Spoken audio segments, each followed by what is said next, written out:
This conference will now be recorded.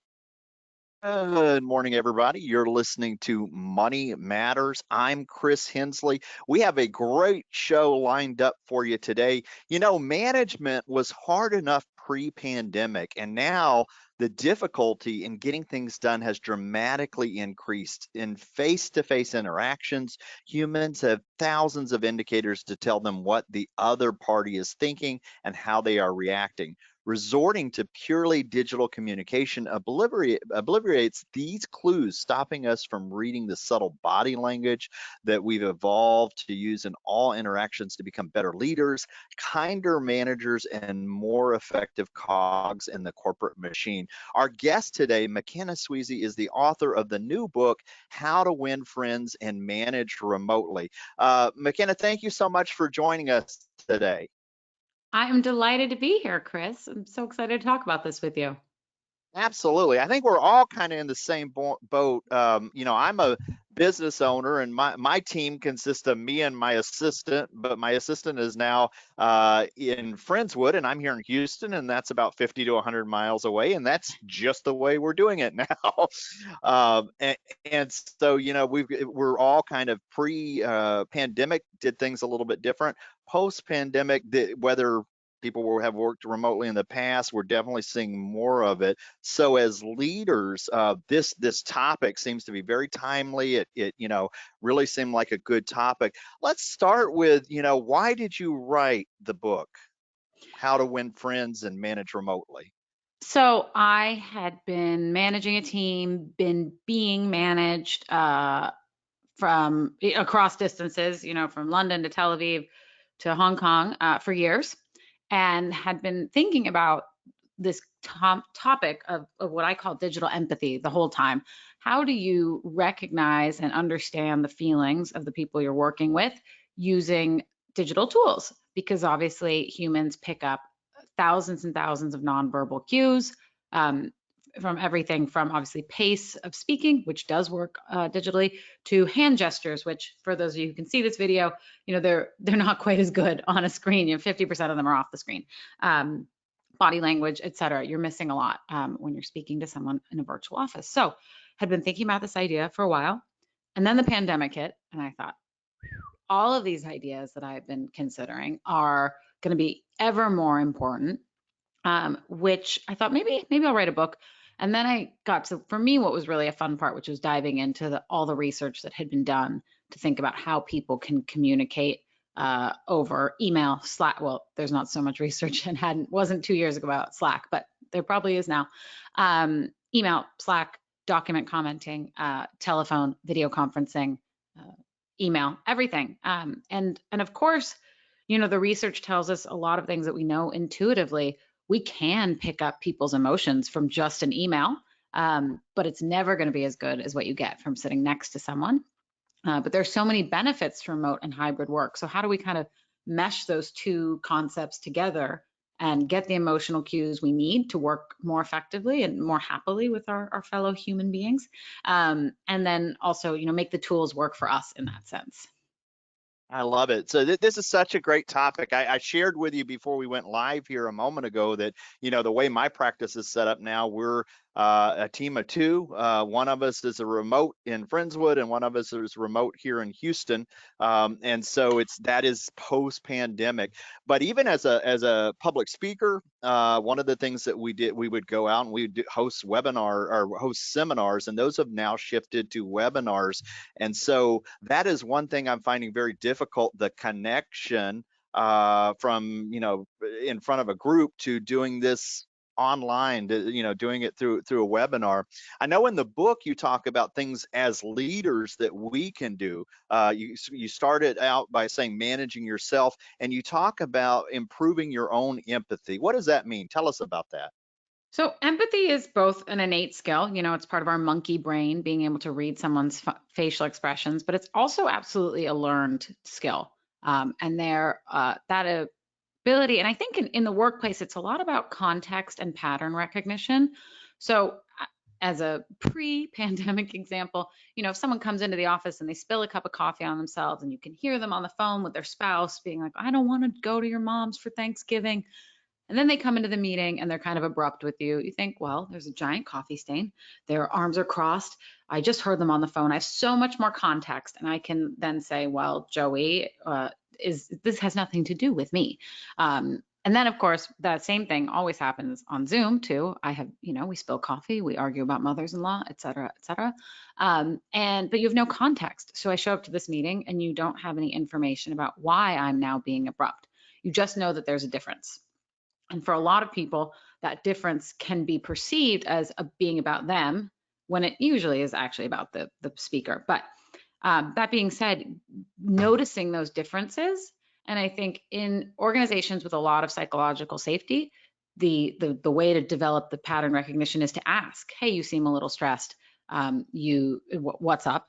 And hopefully you have an opportunity to do that, so that you can build up a pattern for the differences you see that are visible digitally, that may not be visible, may not be as visible as the in-person ones would have been. So you can now say, Joey is like that when he's mad about something else. So that is really helpful if you can ask. You can't always ask. Or what if you're, a salesperson and you're having a conversation with a supplier, and you might not have the opportunity to say, did you have a bad day today? You might. It depends on the kind of salesperson you are. But the more practice you have, understanding the people you do know and what triggers they might have and how you should react, the better you can frame everyone's behavior. My number one, so my personal bugbear in life, and I think this is true for a lot of knowledge workers, there's a lot of like document commenting. So I write a memo, I write a PowerPoint, and you go in and you comment on it. And sometimes it's passive aggressive. Sometimes people are like, why didn't you bring up the sales figures? And you're like, well, that's on the next slide. If you just read ahead, you would know I'm going to bring them up. I'm very empathetic. And so I always feel like much more emotional about these things than maybe everyone else does. But that being said, that's why I'm here to lead the way on. You should always hold your comments until you've read the whole thing, because they are going to bring up those sales numbers. But as the recipient of what may or may not be passive aggressive comments, then it's best to take it with a grain of salt and to always assume it's not about you, it's about them. They mean it in the best possible way. So going into it with everyone with the idea that I am trying to help us all get to the best possible outcome, that assumption is a useful way of framing empathy and framing what are my colleagues thinking on the other side. I love it. I love it. You talked about, if you're not sure, ask. That's one of the things we have to do in this new world, right? Yeah. And then we may not have the opportunity for some of these kind of impromptu meetings that we're having, but for the people that we do know, understanding the people that we already know, kind of getting an idea of reading them, and then holding off on some of those comments until you've read the whole email. Don't passive aggressively put those little arrows in there. That is all really, really good stuff, and just learning how to communicate and the empathy piece of it. I know one of the things are people are located physically in their house. Like I'm in my office here, but my wife works from home. My assistant's working from her home. One of the things you write about is just feeling good when working from your home. Tell us about that.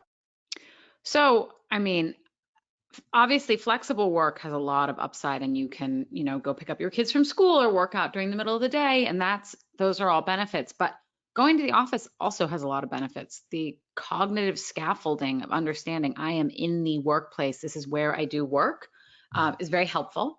And if you live in the suburbs and you have, some space, you can develop a real home office. If you live, say, in Manhattan, you might be working from your kitchen table.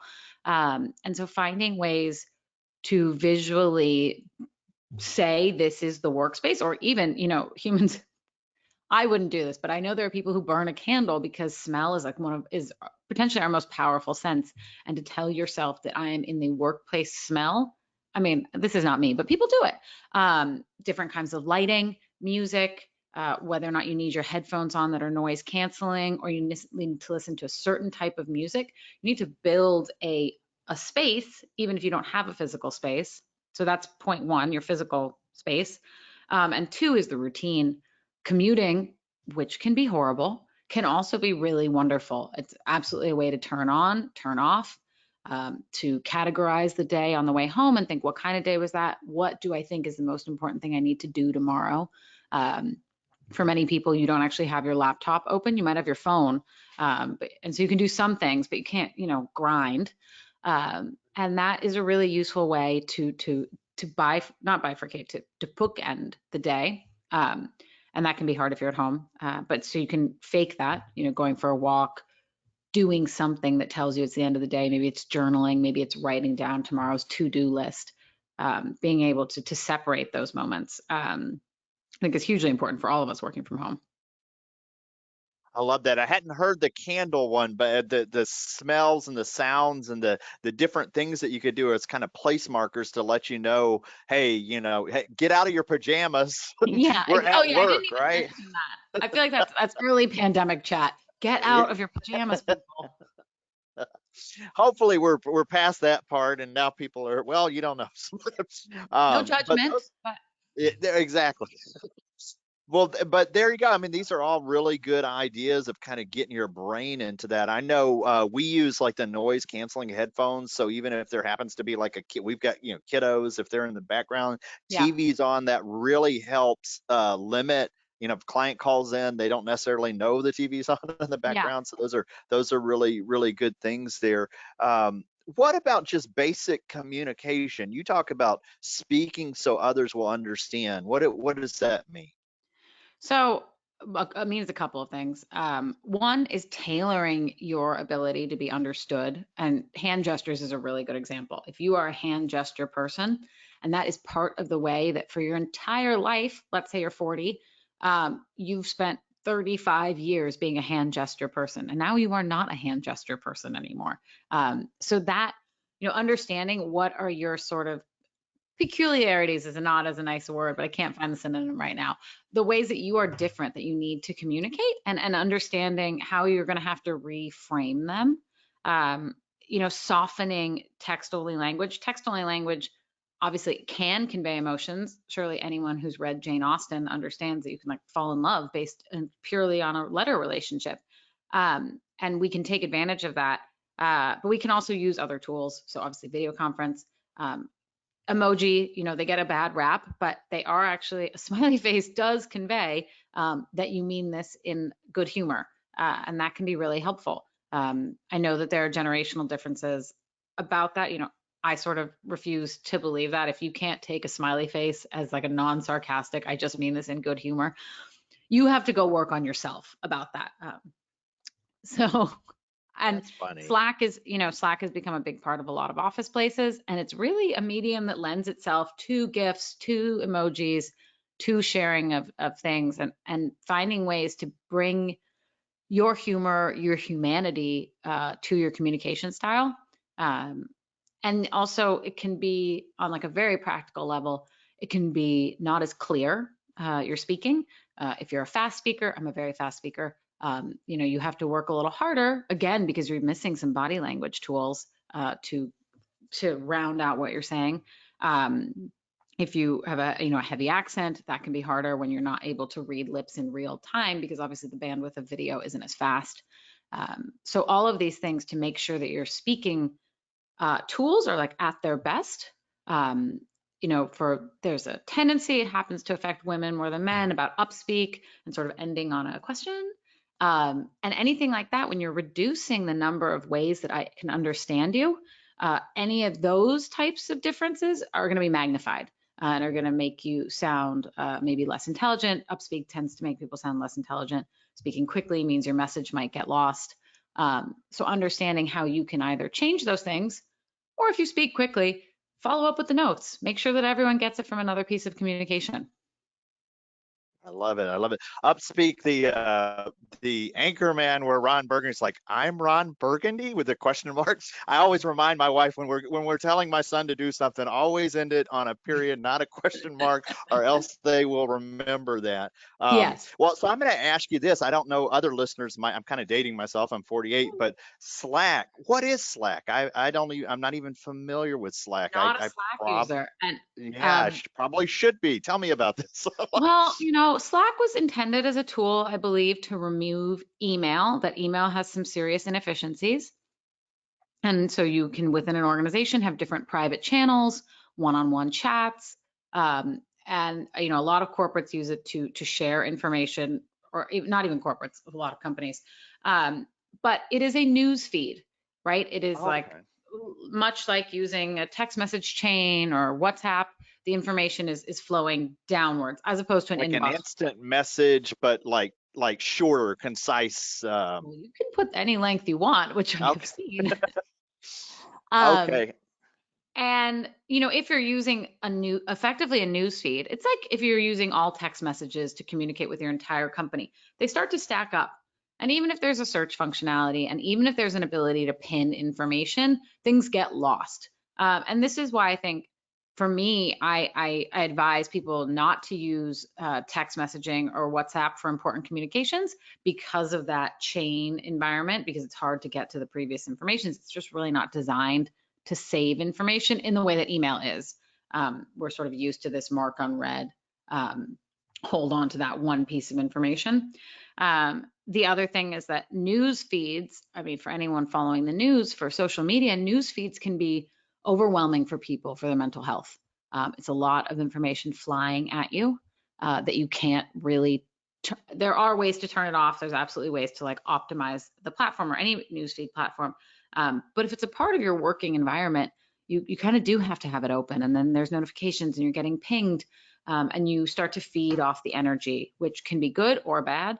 It's only how it affects you. But so for any tool, and I think this is kind of like the document commenting, thinking about the etiquette. We have, I don't know, 150 years of office etiquette. How does one behave in an office?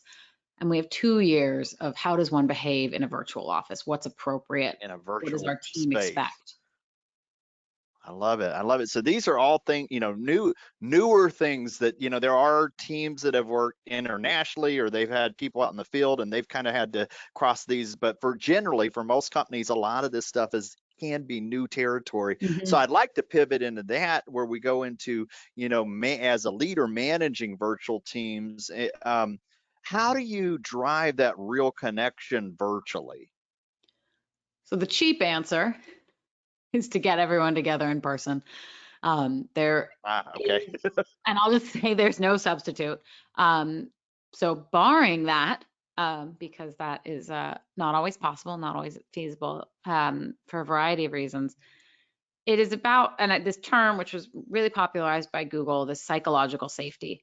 Does my team feel like they can fail? Do they feel like they can share? Do they feel like they can be open with the people they're working with? And there are a couple of like known ways to develop that intimacy. Whether that's, there's some usually guided by professional team building opportunities, like life mapping, where you're going through the 3 highest highs and the 3 lowest lows of your life. And that can be done on a video conference. You don't have to be in person. And you can really begin to share, because it's finding that way of sharing who you are. On a lighter note, I find that like Myers-Briggs and color mapping and all those like traditional personality tests, those give everyone a framework to talk about themselves in a very psychologist sort of way, without it feeling too touchy-feely, which for some people they might not want to share. But Myers-Briggs is like a good entryway into who am I? What kind of person am I? And a very accepted way to do that in the office. So any way that you can build and get people to reveal more in a way that feels appropriate for the office, so that you're building up that context, so that when Joey has come into the office, and he's come into the office, and by office I mean Zoom call, and he's in a bit of a mood, you feel a lot of shared humanity for Joey, and you feel like it isn't about you, because if it was about you, Joey would have told you. And that allows you to go into the conversation from a place of, all right, this is about him. Let's just get the work done. Maybe I'll follow up with him after. Maybe I don't need to. But this is not about me. That, all of that makes a lot of sense. I remember old HR days of the Meyer-Briggs and the personality stuff, but looking at it like, hey, this does even more important now to understand. And we'll talk a little bit later about hiring and interviewing and stuff, but that kind of comes into my mind when you're meeting people. But still staying on the virtual team idea, one of the things that you talk about is distributing knowledge synchronously. I can't even say it, or synchronously. But I think generally the idea of how do you get information out to people, and even communicating with people, or when do you send them too many emails? Are you sending them not enough? Tell us a little bit about that. And I think this is really when you need to pick in every organization, you need to pick your top three tools, and whether that's email, meeting notes, and meetings, just as three examples. And it could be Slack, and it could be video conferences, it could be anything. And say, what is the expected behavior in our business? How often? What do we use these for? Who ought to attend, and how often do they need to happen? And actually spelling it out as part of the culture playbook. What are we using these for? Because if you understand how you're sharing knowledge and getting things done, then you can share knowledge and get things done, which is very critical for corporate work in modern times. But being clear about, like an SLA for email. If we're working asynchronously, and people are not working 9 to 5, what you think is an appropriate response time might be totally unreasonable for someone who says, well, I actually only work, I don't know, 8 a.m. to noon, and then I work in the evenings for 4 hours. So figuring out what the rules are and how to be transparent about them, and then valuing that, and valuing, in the example I gave is meeting notes. In asynchronous work, not everyone can attend the meeting. So are you being really good about how is that information stored and what happens after the meeting? Because if there are no notes and there are no action items, then why did the meeting happen? And who needs to know about that? And finding the tools that allow you to share information in a way that is not overwhelming, like a company-wide email of every single meeting note, like that would be overwhelming.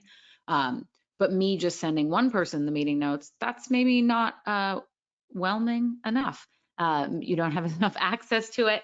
People who want to go back and search for it for institutional knowledge wouldn't have access. So figuring out how do we store these, how do we give access to pieces of information is hugely important, because that is what we're doing in our desks all day. We're flowing information back and forth across, broadband cables. I think the idea that you just mentioned of, spelling it out and really defining some of those rules. We were lucky enough that when the pandemic happened, Zoom, GoToMeetings, these different platforms were so far along that we were able to kind of just go with it, right? There were some glitches at the beginning, but they corrected a lot of it. But we didn't really take the time to spell it out or define the rules. And now that we've had kind of a break and a pause, that tip that you gave us of really kind of putting some rules around it seems like we need to pause and do that, and that will help. We are going to run out of time. We've only got a few minutes left, and there's so much information in here. I did want to ask you just a little bit about hiring. As a business owner, as a manager, as a leader, people who are in that role where they're interviewing remotely in the next 3 minutes, what can you share with us about interviewing remotely that would be helpful? I think when I first started thinking about this, I thought it was more of an issue, and now the job is remote and is going to be remote. So really, you have access to the important pieces of information that you're looking for. Are they good at communicating over Zoom? Do they speak in a way that you can understand? Are their emails clear? And I think that we will see and have seen more sort of work product output. Just, can I see a little example of how you would do a project, how you'd organize your thoughts? Many people's jobs require more written work now because you need that documentation, because of that knowledge sharing. So let me see a little bit about that in advance, because I do need to understand how you're going to communicate. And that's primarily now the tool that we use to communicate is written word. That is so strong. There's a lot of people who don't have the ability to sit down and write a well thought out letter. that translates to email. And as the language gets shorter and shorter and more concise, it's like a lot of that gets lost along the way. So asking for that work product output like up front, an example of it, I think that is a great tip for listeners. Well, we are right here at the end of the show. The book, How to Win Friends and Manage Remotely, McKenna Sweazey. What have I forgot to ask you that you'd like to share with listeners? I think we covered the most important parts. I think the big thing is saying to your team, we want to create a culture that works digitally. And so let's be thoughtful and pick out what things bug us, what things are great, what works, and tell everyone that that's how we're going to do it. And that's okay. It's a good thing. I love it. I love it. McKenna, thank you so much for joining us today. Have a good rest of the day there. Absolutely.